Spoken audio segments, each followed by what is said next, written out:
What is good, my peoples? Welcome to another edition of the GreenBaje podcast.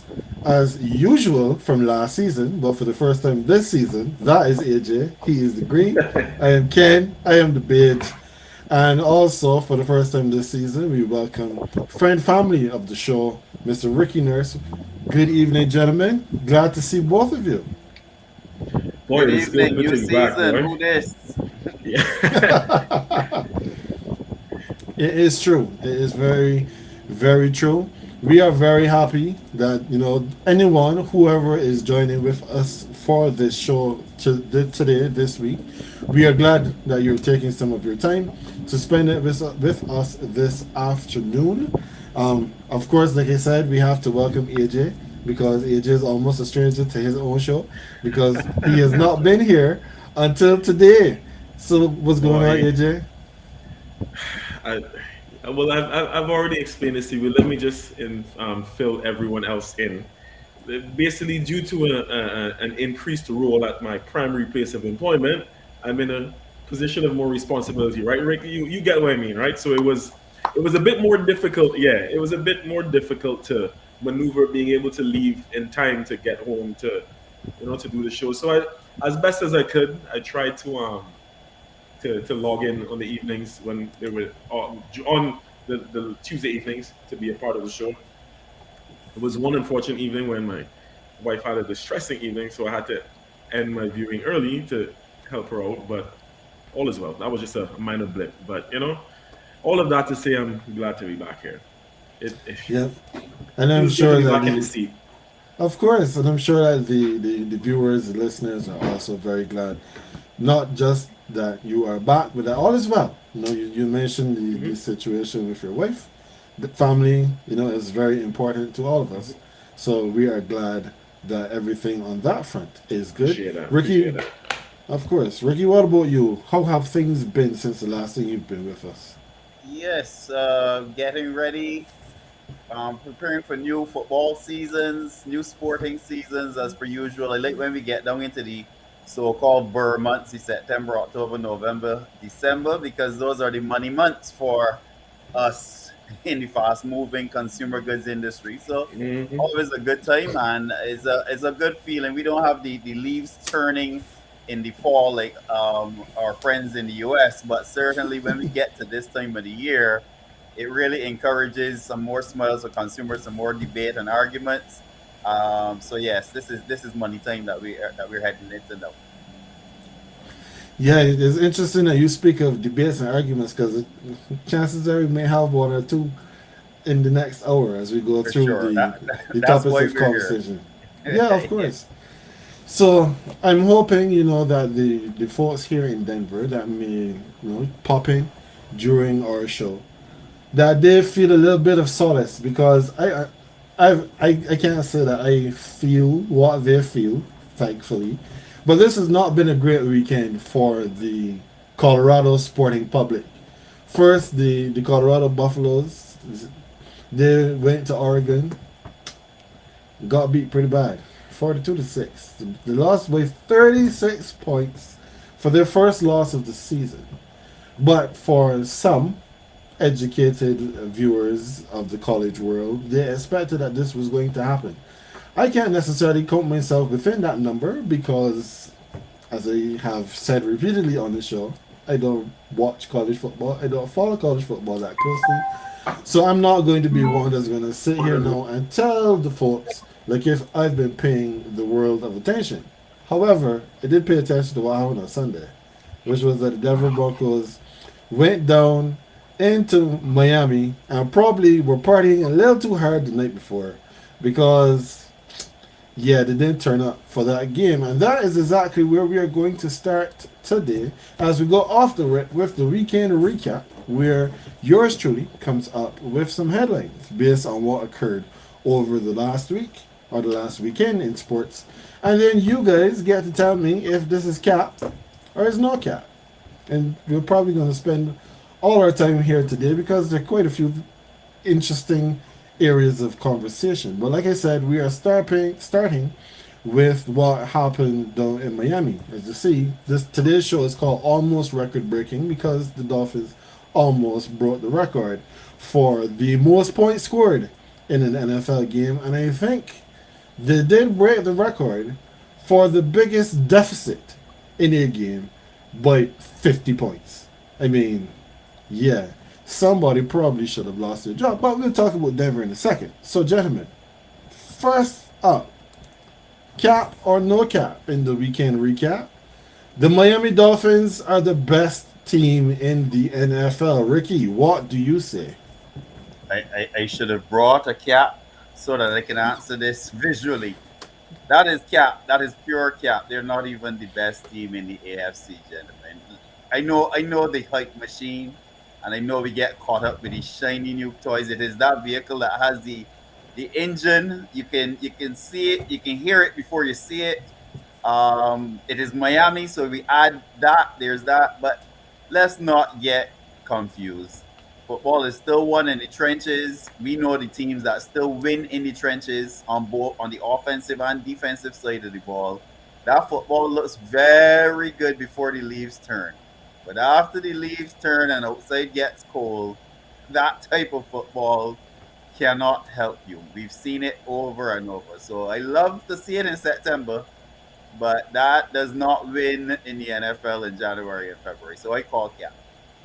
All right. So, I mean, I should not be surprised that you would say cat. After all, we got two representatives here, also from the AFC East. So, AJ, tell me, Miami Dolphins is the best team in the NFL. Is this cap or no cap? Ricky, let me do it for you here. That. Let me do it for you here. That. Yeah, well done, sir. Well That done. is that is pure cap, bro. That is cap. And Ricky mentioned like going forward why he doesn't think that they're the best team in the NFL. I will mention the right now. Just after looking at these three games, right? I'm not fooled.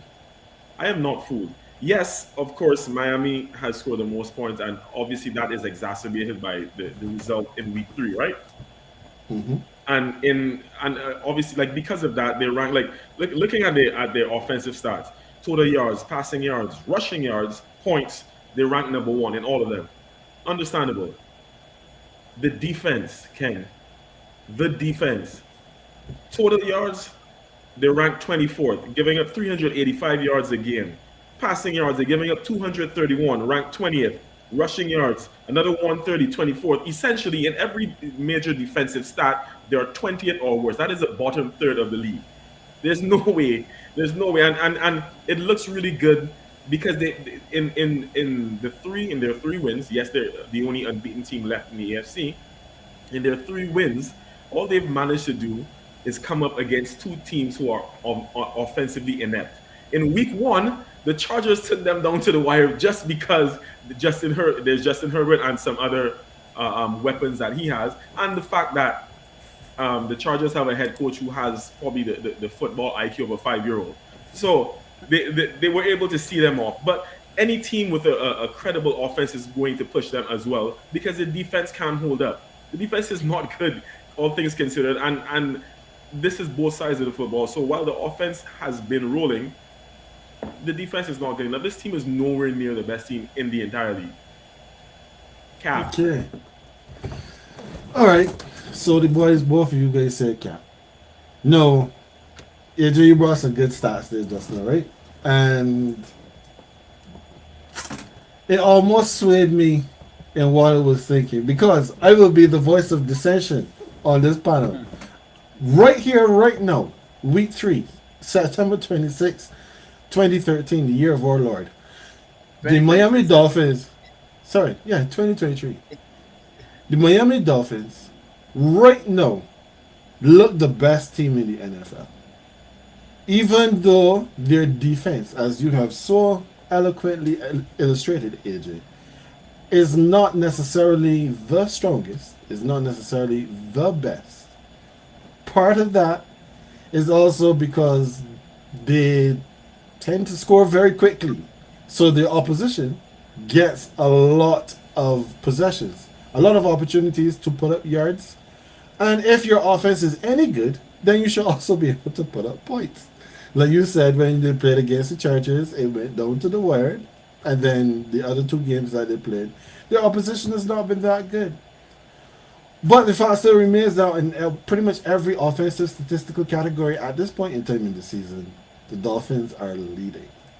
And if you have an elite offense and a middle of the road defense, chances are that can be good enough to carry you where you want to go. If your other teams, if the opposition is not similarly stacked as you are, like we are seeing right now, the difficulties that Tyree Hill has posed to every defensive coordinator he's come up against. Because what do? You can put your we saw it illustrated this weekend. You put your safety 40 yards back from the line of scrimmage. Tyree Hill takes the ball from his right side, runs across his face, and he still can't catch him. He still can't stop him. So at this point in time, I'm hard pressed to see another team right now in the entire NFL that is better than these Dolphins. But I'm sure that within the time that we are here, you guys will find one. We probably might touch on another one as we discuss these other topics for today. But yeah, at this point in time, I have to say that what I'm wearing right now, which is no cap. The Dolphins look the best to me so far.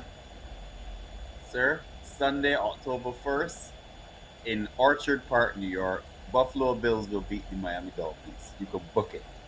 All right, so we got your first hot take for the day. All right, Rick, no problem. I like it. We That's why I said that today, as of the 26th of September, I'm not projecting based on anything because, Correct. as we've seen through just this weekend alone, injuries can scupper a team. Like you can be up 17 love and then suddenly find yourself losing 18-17. But that's neither here nor there. So there were two teams that were there were supposed to be two teams that were playing in this game, but only one team really showed up. The other team got beat by 50, and that is the Denver Broncos. Everybody has been saying that they have given up already on the 2023 iteration of these Broncos. They've already said that they are tired of Sean Payton and they don't know why he brought Vance Joseph back to Denver to be the defensive coordinator. They're saying basically that the honeymoon is over. So, cap or no cap, gentlemen, I want you to tell me, do you believe that the honeymoon should be over in Denver right now? Because I can tell you the word on the street is that people are done with this team. So, cap or no cap, honeymoon ends early in Denver. AJ? Oh, me first. Well, Come on. this is no cap.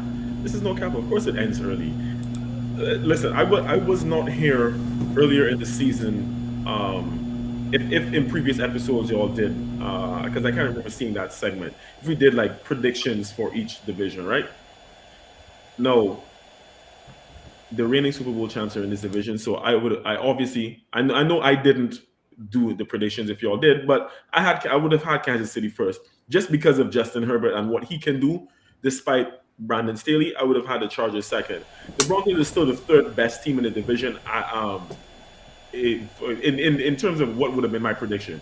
And I still don't think with this loss that they're any better than that. I still don't feel like the Raiders are going to do anything because the Josh McDaniels and Jimmy G combination as head coach and starting quarterback, that's a fourth place finish for me, right?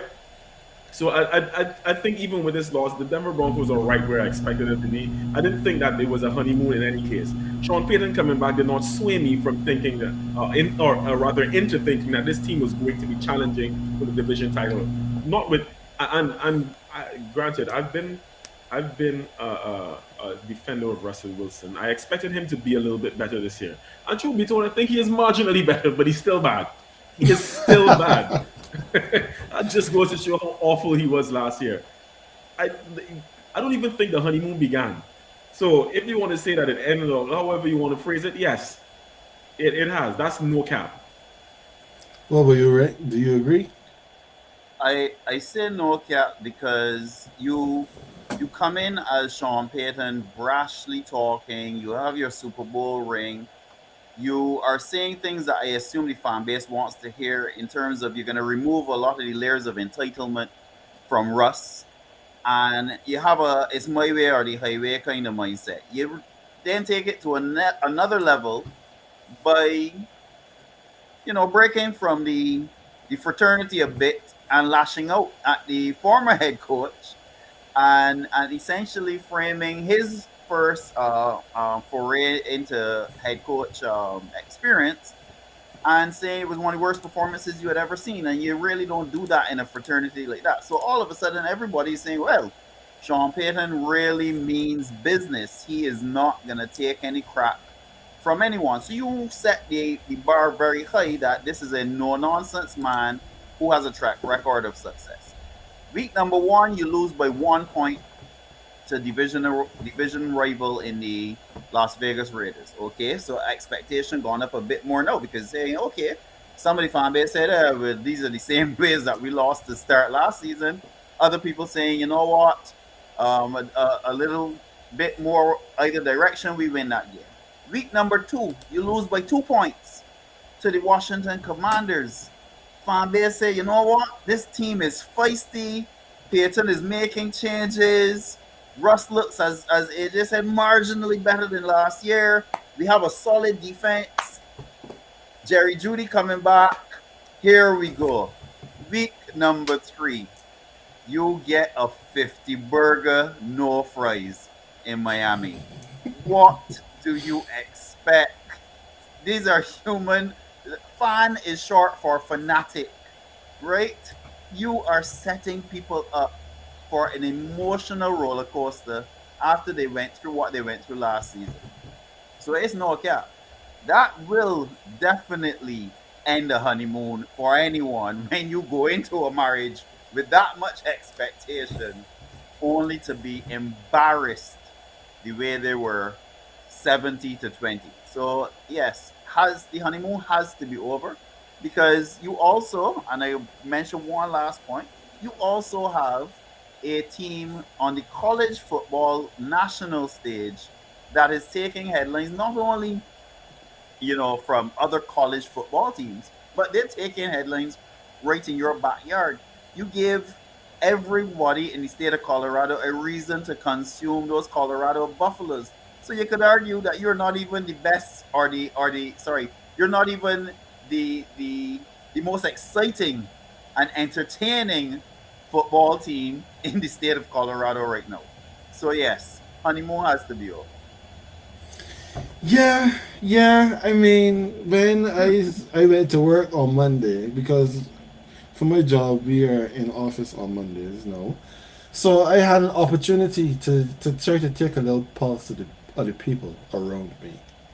And there's a guy who comes to work, and the very first, just before, like just as soon as football season was about to start, the man made sure he came to work in his Denver Broncos polo with his Denver Broncos jacket, and I was like, yeah, this man is ready for football season. You know what he came to work in on Monday? Normal clothes, nothing for Broncos logo on it. And I heard him talking about it, and almost every sentence contained an expletive. But we're a family show, so I can't quote him on what he said. But it was bad. It was really really bad. So in speaking to a couple other folk, they were hurting, and a lot of the blame they put on the step of Vance Joseph, because Vance Joseph, when he was the Denver head coach for 2 seasons, he won 5 games over 2 seasons. And not just that, he didn't have a top five defense. He left here. I don't remember where he went after that, but his defenses were not remarkable there. He's come back. And everybody was looking at what this defense did over the last couple seasons with E04 as the defensive coordinator. And they were talking about the no-fly zone. The no-fly zone is back. The secondary at least is playing really really good. Nobody saw giving us 70 points to the Miami Dolphins coming.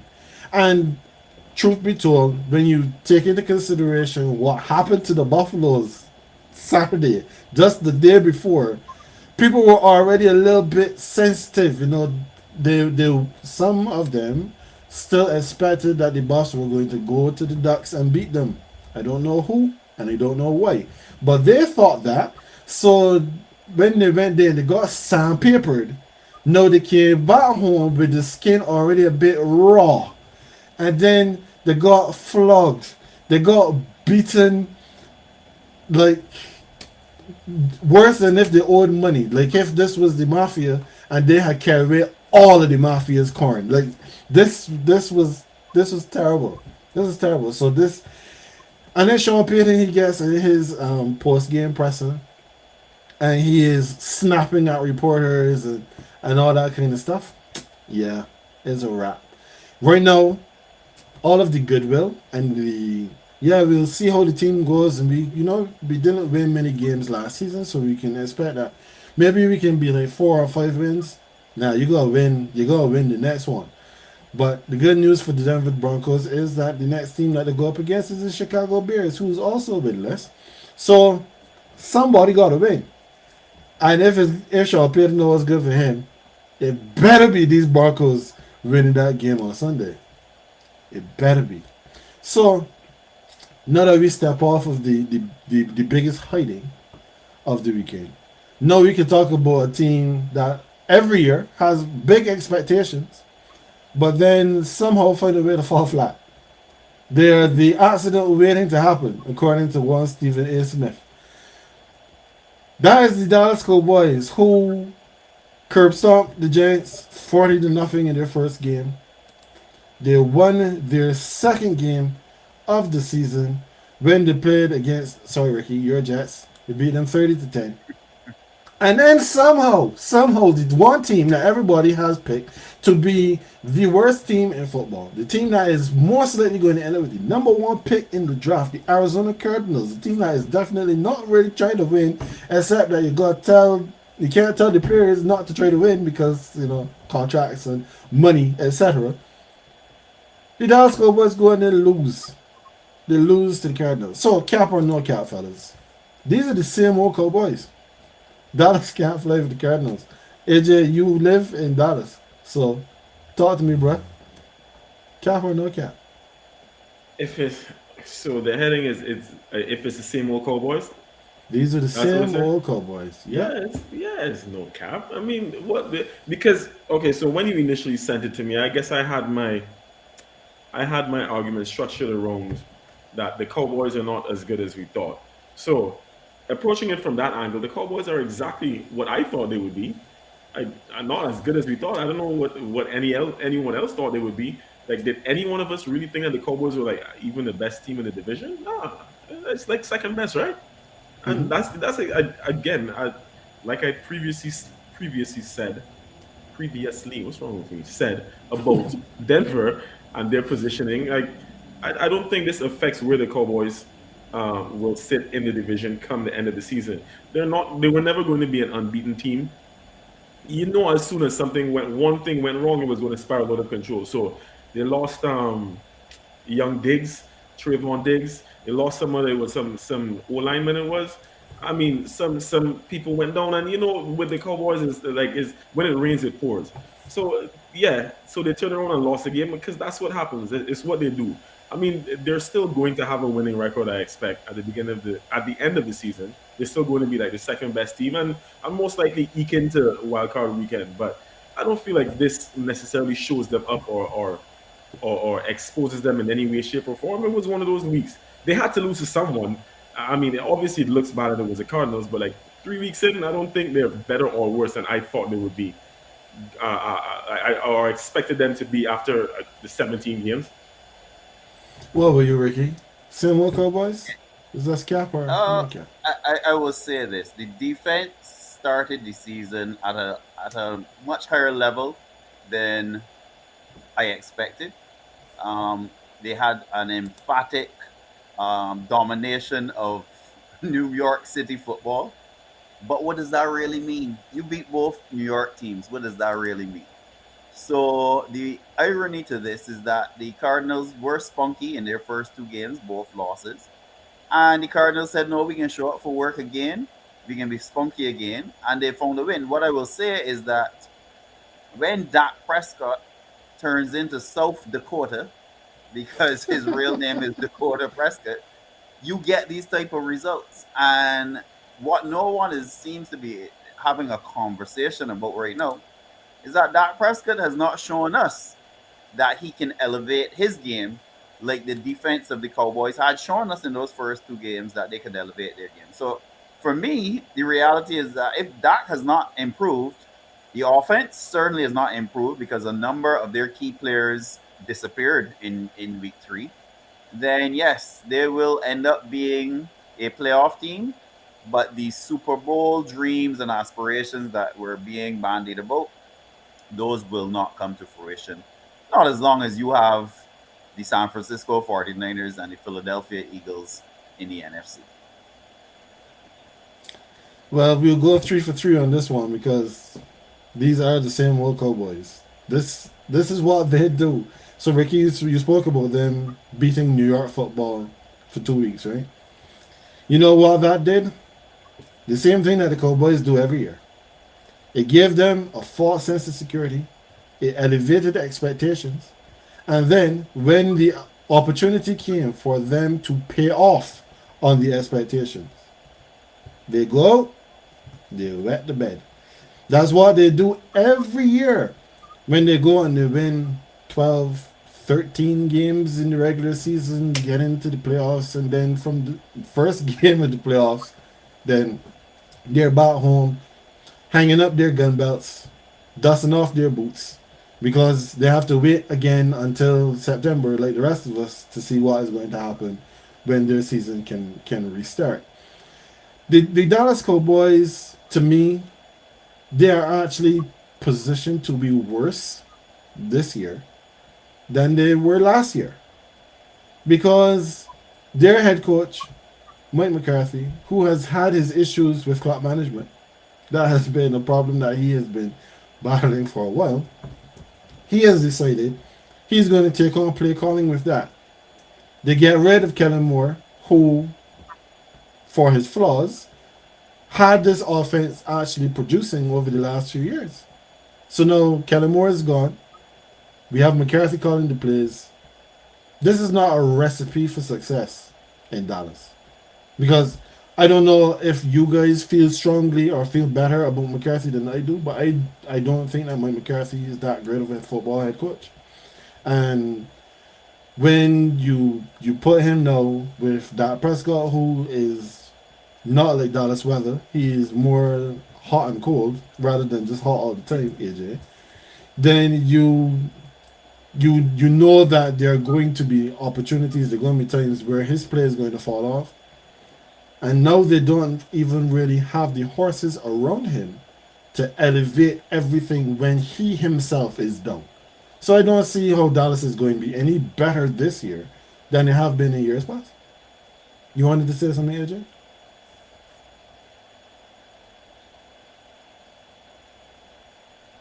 No. Sorry, I was actually just agreeing with you. I was just, as you were speaking, I was just agreeing with your points. But I was looking up something here for a point to come. But I was listening to what you're saying, and then I was just agreeing. That's all. No, I saw your hand up, right? So that's what made me Oh no! ask It's you just that. I think in an awkward position here. But Okay. So, Ricky, I mean, I was really hoping that when you agreed that you were going to be coming onto the show, that we would have been speaking about the good feelings that were happening in the green half of New York. Unfortunately, those good feelings lasted all of 5 plays, 4 plays Four players, in four players. yeah, it lasted all of 4 plays in this NFL season, and then Aaron Rodgers pulls pops his Achilles, and he's done for the year, or maybe not, depending on if you take or how you take what he said on Pat McAfee. But at least for the regular season, he's done, and no one expects that your team is going to make the playoffs at this point in time. So he's pretty much done for the year. They decided that they're going to bring Zach Wilson back into the fold. We're going to reinstate him as our number one QB after we told the world that we have no interest in having him be this. And then nobody came and took him off our hands, so we still have him. So yeah, we're going to say that Zach is our guy now. But he's not done very well in his two starts. He played against the Cowboys, we mentioned that earlier, and he went for 12 of 27, 170 yards, one touchdown, three picks. This week, well, obviously this is going to be a tough game. You were playing against your division rival, AJ and the New England Patriots, and again, Zach Wilson, 18 of 36, 50% on his passes, 157 yards, at least no interceptions, but no touchdowns either. So, Ricky, we gotta come to you first on this one. Cap or no cap, the Jets need, in all caps, they need to trade for another quarterback. Let me do my best, Brian Windhorst, put up my fingers and think and say, why would they do that? We are in the same boat, gentlemen, that we were in this time last year. We know that Zach Wilson is not it. We know that we are quarterback away. We know that we have a good defense. We could have a good running game if we had better QB play, but we know that this young man is not it. This is a stubborn front office refusing to accept that this was a horrible draft pick at pick number 2 in the draft. He's in his third year and he looks just as bad as he looked in his second year, just as bad as he looked as a rookie. The reality of it is that, and you see this sometimes, organizations, especially when you're the ones who drafted the talent, refusing to accept that it was a mistake. However, today they signed one Trevor Simeon, so it's called soup warmed over time. Because we signed Trevor Simeon, and again, why would they do that? If we have all of this blind faith and loyalty to this young man, why are we signing a man who recently had exposure to this offense, who is a journeyman, yes, about as middle of the road as you can be, but what you're telling me is we know that we're going to hold some lashes in Kansas City on Sunday night in front of the entire world. Chances are when you get destroyed in Kansas City swiftly on Sunday night, you will be ridiculed all day Monday and Tuesday, and you will have no choice, gentlemen, but to start Trevor Simeon in week number 5 against the Denver Broncos, who were talking all of that smack against your offensive coordinator, and you will have to show up at Sean Payton's place ready to come out and win a game that basically is a grudge match now based on what Sean Payton said. So I suggest that we will be 2-3 after that Denver game because we will find a way to beat Denver just for Payton's mouth. And Trevor Simeon will be our starting QB in week 5 and not Zach Wilson because Zach Wilson is going to embarrass us on national TV on Sunday night. So I'm getting in all the wearings of this gear that I can because I'm going to be depressed on Sunday around 9:30 Eastern. So that is my prediction. You're not signing Trevor Simeon today if you had as much faith in Zach Wilson as you purportedly had at that press conference after the latest debacle. What about you, AJ? I mean, this is your division mate, so you guys know this well better than I do. Jets need to trade for another QB. Cap or no cap? First of all, Ricky, thank you for the win. I won't get too many of those this season, so I'll take them wherever I can get. It's always nice to be the Jets. No, on to serious matters to answer the question. It's capped to me, and it's capped because of how you phrase this. Very well phrased, Ken. Very well phrased. I don't think that they need to. I like needing to suggest or will obviously suggest what it is that it's a must at this point. I think doing that puts them in a more precarious situation. I mean, we saw. I'm pretty sure you all saw this too. The suggestions about them possibly going and get Kirk Cousins, especially with after how the Vikings have started the season. To me, it doesn't make sense. I feel like you're just trying to fill that short term gap, even though Cousins is going to be a rental. It didn't make sense to me because Kirk Cousins, like Ricky said, they might be a quarterback away, but that quarterback ain't Kirk Cousins. It's not. So if Aaron, I almost say Aaron Judge. Speaking of Aaron Judge and the Yankees, though, No, let's not. Let's not. Let's not. Let's I, not. I can, all right, I can leave that alone. I can leave it alone. Thank I you. digress. I digress. No, speaking of Aaron, and like if Aaron Rodgers intends to actually come back next season, the squad is young enough that they could do this again next year. I don't think that trying to trade for Kirk Cousins for the next couple of months and outside of Cousins, like I don't think there's another feasible option for them to trade for. So in terms of like the question about them needing to trade, no, they don't need to trade. They did need to sign a quarterback for sure, because I mean, as much as we don't like Zach Wilson, look, it'd be real messed up to put that boy through torture for the remainder of the season because you know he ain't gonna do well, and he might end up chipping off. So he needs to get off the people's field before fans like physically turn on him. So they needed to sign someone, but as for trading, nah, that much is cap. Yeah, Ricky, go ahead.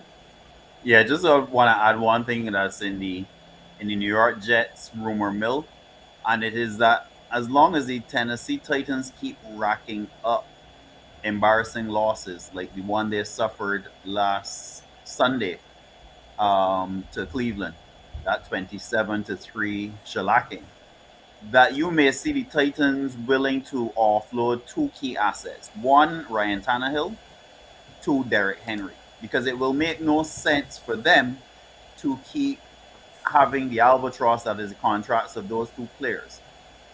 If you think out that process, the logic thread would indicate that Tannehill could be an option for the Jets, and that is one of the things that the Jets social media continues to say. They say, you know what, Tannehill could be an option because Tennessee may have to get rid of those two assets. So the thinking is that this Simeon move is because after Sunday night, you can't send Zach back out there. You need somebody to help you tread water. And there may be a point in the season where Tennessee looks to offload and see what they have in the Malik Willises of the world, or the other young man that name escapes me right now that they drafted in the first round of the recent NFL draft. I know that they drafted the second round actually. I think it ended up being a second round pick. So that will definitely be one to watch because teams like Tennessee can't keep carrying the contracts of a Hopkins, a Henry, and a Tannehill if you're gonna go and look at maybe a 6-11 season.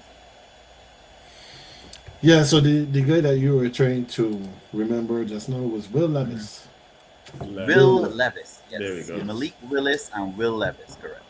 I just want to Yeah, add, Ken, before you go, no just problem. out of pure petty, I'm so glad that DeAndre Hopkins is in this situation because you turn us down to go to Tennessee. No, I don't have a problem with the player turning a move to the Patriots down because I mean, it is what it is with us. But to go to Tennessee, all right, hold this here, man. Watch this space now. Go on, Ken. Yeah, yeah. Well, I don't really have much more to add on this one because I think you guys have elucidated a lot of the points that would need to be covered with regards to the Jets. I think that trading for a quarterback once the season has started puts you in a really, really difficult position because these playbooks are massive, and quarterbacks especially, they need to know where everybody is on the field at every point in time during every play. So to trade for a quarterback, even after even if they did it in week one, you are then saying that you are punting on the next 4 to 5 weeks of football because this quarterback is going to come in. You're going to have to really simplify the playbook. He's only going to have a package of plays that he's going to use.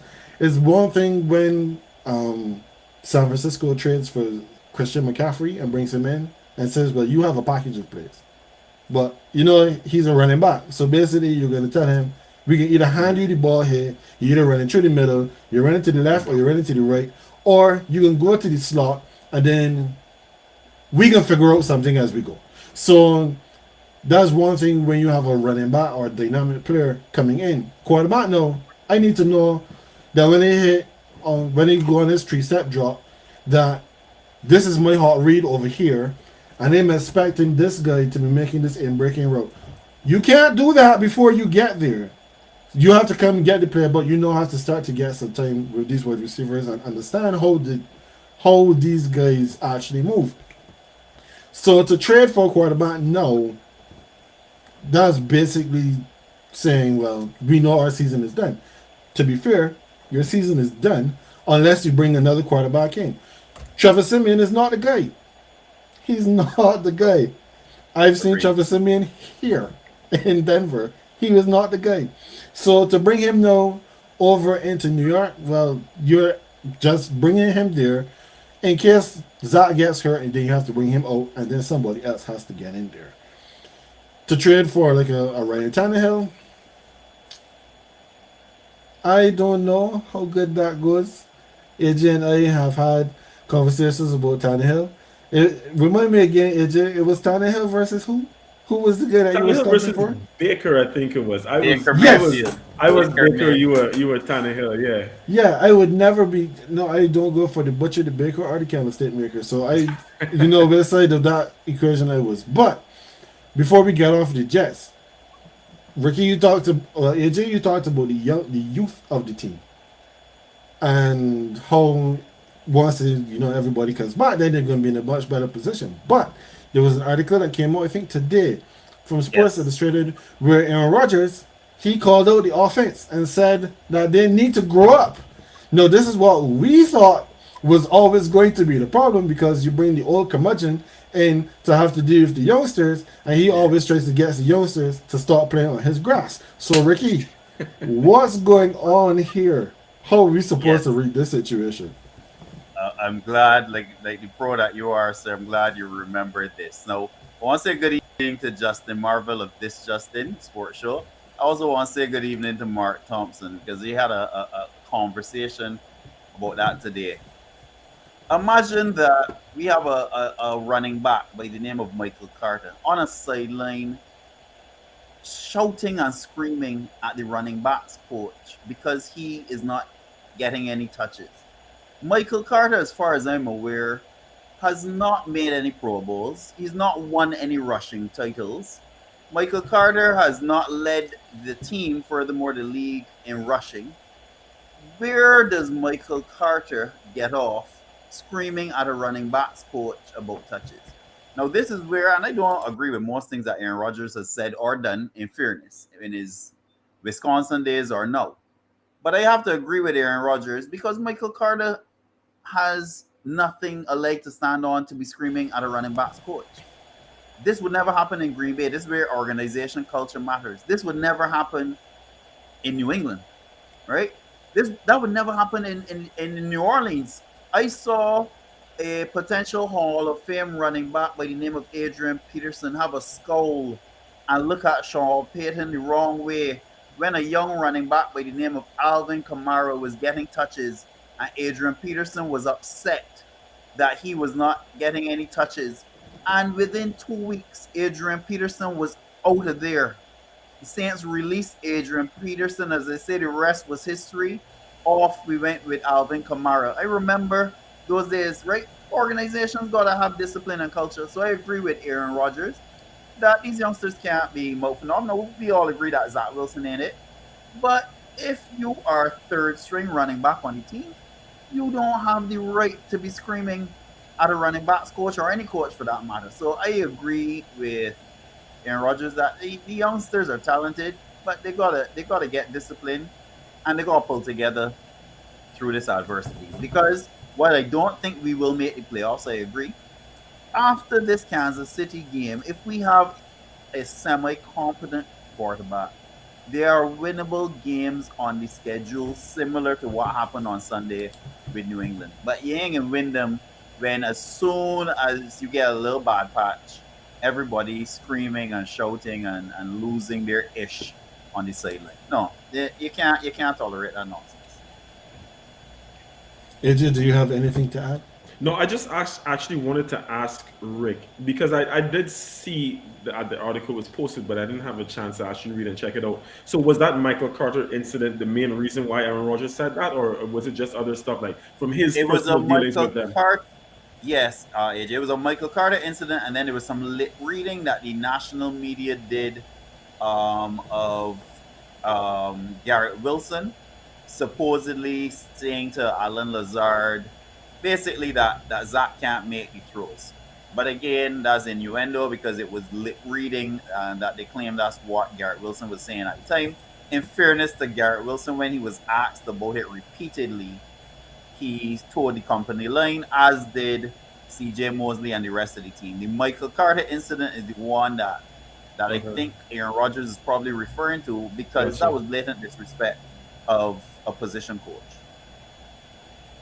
in a Okay. game that we were down five and we're actually Hail Mary away from winning, because if Randall Cobb caught the ball, we may be having a different conversation. So that's the irony of, in my opinion, and I think that's what Aaron Rodgers is saying, because you didn't see that kind of energy from Randall Cobb, you didn't see it from Alan Lazard, and you didn't see it from some, of the more mature players. And I gotta tip my hat to a guy like Sauce Gardner, because quite often I forget that he's a second year player, because he carries himself with a maturity as well that some of these youngsters could learn from.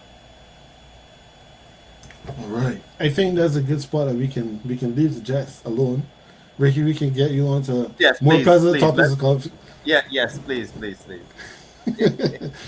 Yeah, I mean, what is a more pleasant topic of conversation for you? Is probably not so pleasant for at least one fan base and many people in fantasy, because this next player is driving a lot of us. I notice I said us. I don't have him on Us. any of my teams, but he is affecting my prospects as well. And that is Mr. Joe Burrow. Fellas, cap or no cap, I'm not even giving a big preamble on this one. It's time to panic about Joe. There's Cap no or no cap. cap? This is no cap. It is time to panic. Monday night was the first time I actually watched essentially a Bengals game for the season. Right, Joe Burrow looks bad, and he's nursing an injury. This is my primary concern. Right, the fact that he's nursing an injury that I'm not sure how it actually gets time to heal if he's continually playing on it, because he's playing and then when he's not on the field he's having something essentially massage a calf that is not working, and it is affecting his mechanics. He's not stepping into throws, and you even mentioned it, Ken, last night. Like, he's late on throws, overthrowing, underthrowing. Like, he's doing everything that you would not expect from him, and this is like under no pressure at all. You're not even talking about the D line getting to him that much, or anything like that. He just does not look fit. He doesn't look confident. He does not look good, and I don't see how his injury is going to improve. Like, because it's not as if he's sitting out games to rest it. The man played last night when we all knew that he had a calf injury. I like, it is time to panic for sure, and I'm tired getting 9 points in fantasy, bro. Jesus, peace. Imagine in a PPR league, I had about 10 points. Me, but you know what? I really like this kid, so I really hope he recovers from this injury and is able, like, on a more serious note. But it is time to panic for sure, because even that win last time was nothing convincing. I don't think that anything short of winning the AFC for the Bengals is considered success. And the way things are looking right now, they didn't even get out of this division, like, at all. What about you, Ricky? Is it time to panic? Yes, I think it is time to panic, because the injury, yes, you can see if you watch the game last night that it's affecting him. So hence it's affecting the offense. The defense had to win that game for them last night, and their bye is not until week 7, October 22nd. So they have to find a way to manage him through 3 more games. Now, you don't know what your record will be in those 3 games, but the performance will also be impaired. Just like AJ, I have this gentleman in multiple fantasy teams, so it is a problem. I had to actually pick up another quarterback, and I'm toying with the idea of starting an alternative quarterback for at least the next 2, if not next 3 games, just to hold me until the bye week. But I will say this. I listened to what Burrow said about it after, and he sounded almost like, all right, well, we survived that basically. He was no worse for wear. But being no worse for wear versus being getting back to your old self. There's a huge difference there. So I don't envy the Bengals because one could argue that Jake Browning is not going to win those games. He may not have won that game last night. Furthermore, you face a Tennessee Titans team that's, you know, hopefully you can navigate that one. But yeah, it's definitely no cap. This is not the $50 million a year person that you signed in the off season, and as goes Burrow goes that offense. So it's going to be interesting to see how they handle this. And having torn an Achilles tendon in my life, I can tell you, whenever I hear that someone has a calf injury, I always, the spider senses start tingling. Whether it was Kevin Durant in basketball, same Aaron Rodgers had a calf injury in training camp. So seeing what happened in week one, I wasn't shocked because I've started that movie personally. Those calf injuries can turn into something else. So when I heard that Burrow had a calf injury, I said, "Uh-oh, this could be a problem." So yeah, I'm a little concerned because mobility, not necessarily to scramble, but just to move around and make plays well in motion and on the move. That's a part of Joe Burrow's game that he simply does not have right Okay, so I have thought long and hard about this one, right? And it would be strange to think that I have to think so hard about some of these questions when I'm the one that's coming up with them. But if I don't have to think about them, then nobody else should, right? Um, now. so I think that this one is cap, but only slightly. It's only slightly, and the reason why I say only slightly is because whereas you guys have Joe Burrow, I had the fortune or misfortune for the majority of the fantasy drafts I was in to have Jamar Chase fall to me in almost all of them. So I have been putting Jamar Chase out there every week on a hope and a prayer because there's been nothing right now that convinces me that he is going to be consistent and give me what I need. But it's always a hope, a prayer, and we can see what happens. But when you look at the weeks to come for the Bengals, the Titans are not good. We know the Titans are not good. After the Titans, they have the plucky but also still not very good Cardinals. And then right before the bye, they probably have their toughest game, which is against the Seattle Seahawks. So they started the season 0-2. They're now 1-2. Over these next few weeks, they could conceivably go 2-1. I cannot say with confidence that they could go 3-0 because again, Burrow's not been playing up to that level. But they could potentially win two of these three games, which then puts them at the bye with a 3-3 record, and Burrow will have to be hopefully sitting with his foot hanging up in the air, no pressure at all on that calf, only hanging down so that he can get some blood to flow in it with massages and stretches and everything to get him ready for the rest of the season. When you don't have your starting quarterback, bad things happen. And I don't even know who his backup is right now in Cincinnati. But Cincinnati, Browning. all right. So Cincinnati would be very happy if I still don't know who their backup quarterback is over these next few weeks until the end of the season. Really and truly, it's not like my Saints, who know we have to break Jameis out of the plastic and tell him go there and make something happen for us because Derek Carr has a sprained AC joint in his shoulder. But he should have let go of the ball. He shouldn't have been holding he should not have taken that sack, therefore he should not be hurt. It's his own foolish fault. I digress. I'm not here to rant about my Saints today. So yeah, the only reason I said that is not really cap is looking at the teams that they have coming up. They should be able to make something happen over the next 3 weeks to get to the bye week. But the margin for error is gone completely because you already got 2 losses now in your division, and one of those losses is probably one that you should not have had because we can say that maybe you could lose to the Ravens because the Ravens are the Ravens and the Ravens are, still supposed to be a competent team, even though they themselves have had their struggles so far. But you're not really losing to the Browns, especially only putting out 3 points to the Browns. No, that's not good enough. All right, so now over to the NFC representative from last season in the Super Bowl. The Eagles, they played a game last night against who did they beat? The Buccaneers. Oh yeah, they beat the Buccaneers. I should have remembered that they beat the Buccaneers because then again, they beat the Buccaneers. Anyhow, so the Eagles have been running the football very effectively. Quarterback sneak, aka the touch push, is the most unstoppable play in football. Who knew? Maybe they should just do that all game long, and then they'll just score touchdowns on every drive. But the Eagles are playing so well right now that, cap or not cap, they are the favorites for the NFC. Ricky? I will say that the cap is on backwards for this one.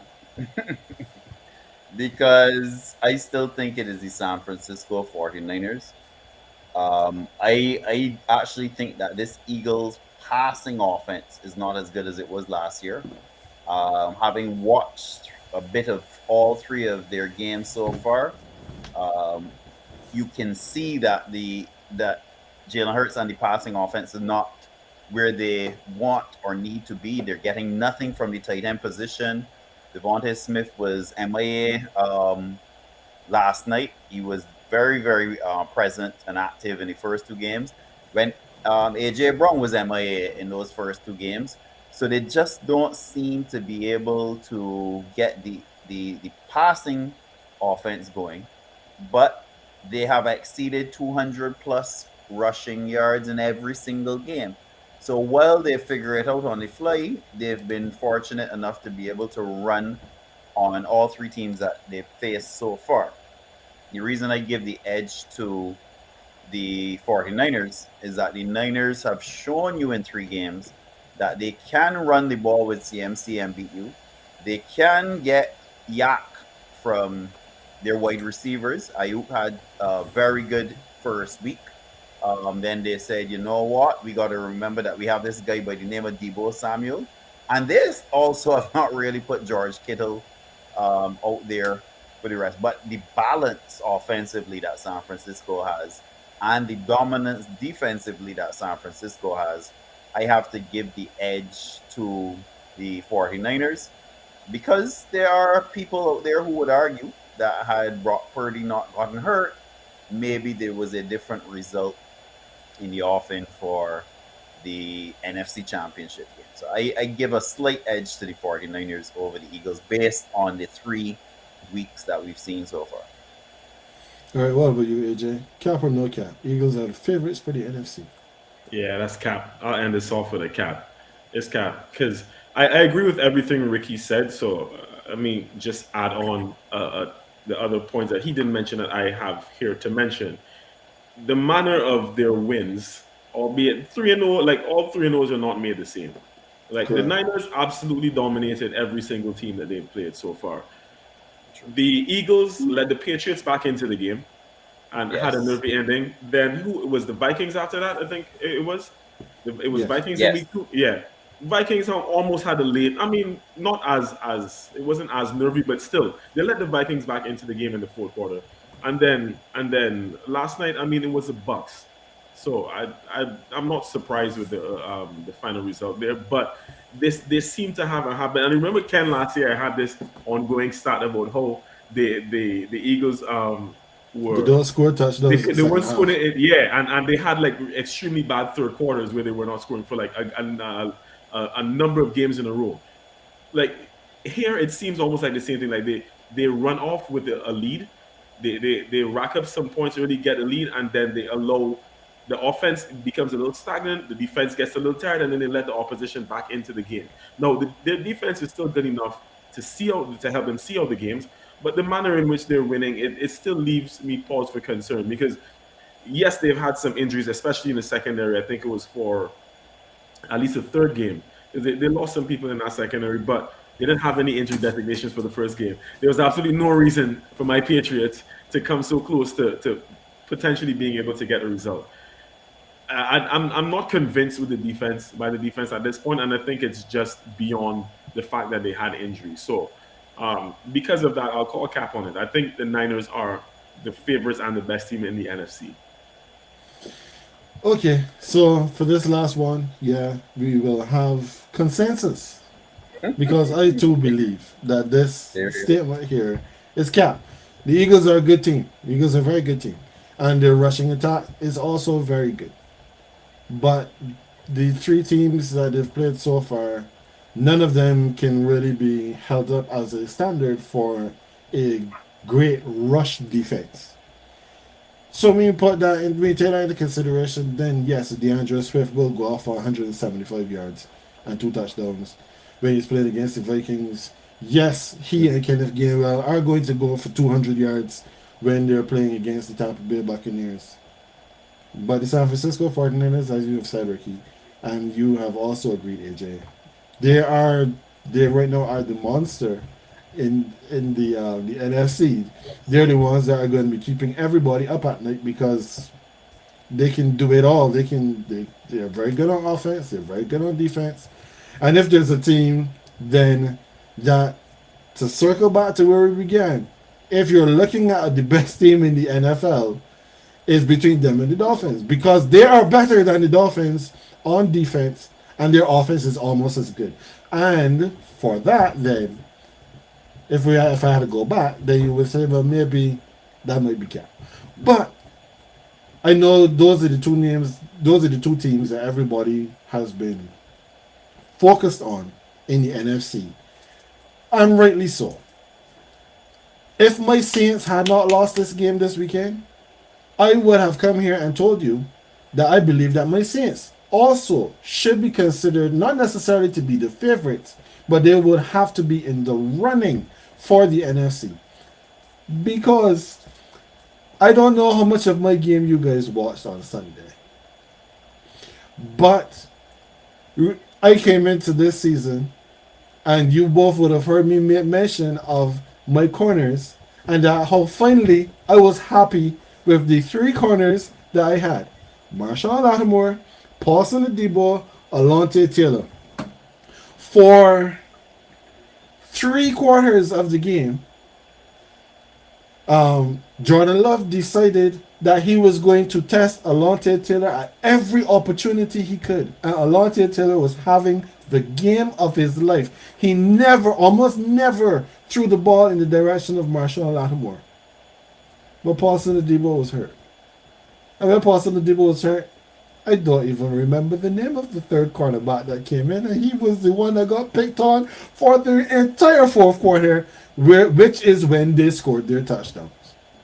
You couple that with Derek Carr's injury, where our offense couldn't keep the ball, we couldn't move the ball because Pete Carmichael. You then have a situation where my defense is on the field all the time. They're getting tired, and then all of a sudden, here comes the Green Bay Packers with all the momentum in the world. I have to wait and see now what my team looks like going forward over the next couple of weeks. Now that finally Alvin Kamara is released from, suspension, but now my quarterback is out. So my team is still not whole. I'm still holding on to see what we can be, but I believe that the Saints have shown enough that they are favorites for our division. I said that at the beginning of the season. I still maintain that now. The Falcons have looked better than we expected. Carolina is Carolina. Tampa Bay got Baker Mayfield. Enough said. We should be winning our division. And then, hopefully by then, Derek Carr will be fit. We wouldn't have too much attrition in terms of injuries during the season. So that we can be in a much better, we can be in that spot now. Because I said it before the season began, I thought that my Saints matched up really good against the Eagles. Against the 49ers, it's a little bit more difficult. We have the horses, it's just if we can then put it together. But time will tell. Right now, it is the San Francisco 49ers. The Eagles can be second. And then the rest of us both there but him both to see who's going to be positioned where coming on to the end of the season. All right, fellas, now that is an hour on the counter. And I think we've had a lot of great conversation tonight. So that's a good spot that we can leave it here. So Ricky, tell the folks where they can find you if you have anything going on, anything you want to plug. This is your time. Yes, my social handle usually Instagram, Ricky underscore nurse. Same for Twitter. And looking forward to being more engaged with the team this season. Spending a lot more time actually paying attention to the various sports because I do think that we got to continue to build these platforms and especially the Caribbean roots that we have on these platforms. And I'm seeing how it's really taking off. The conversations are a lot more active.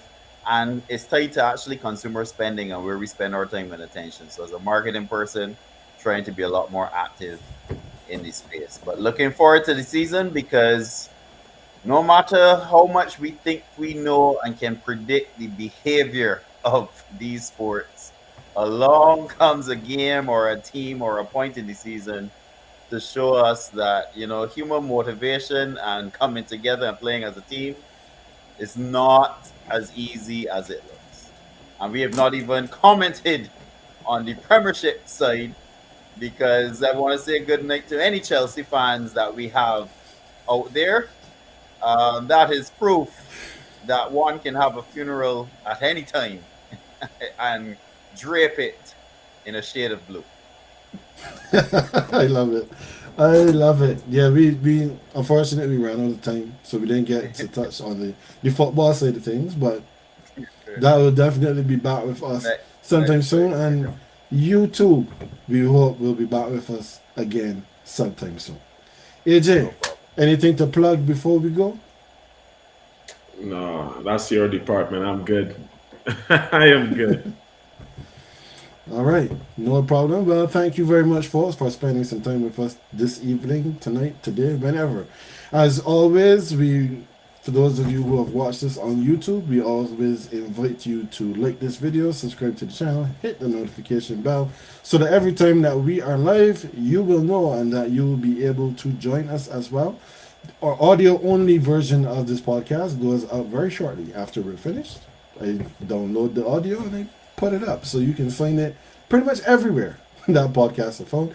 If you can't find us, that means you're not looking. It's always green like the color and beige like beige, and you know how that goes and you know how that's spelled. So we will definitely hope to have you with us again sometime soon.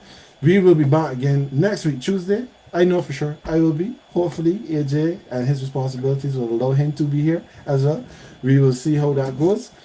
But thank you so much. So, for Ricky Nurse, who joined us this week, and for AJ, he is the green, and I am Ken, I am the beige. We thank you once again, and we will see you next time.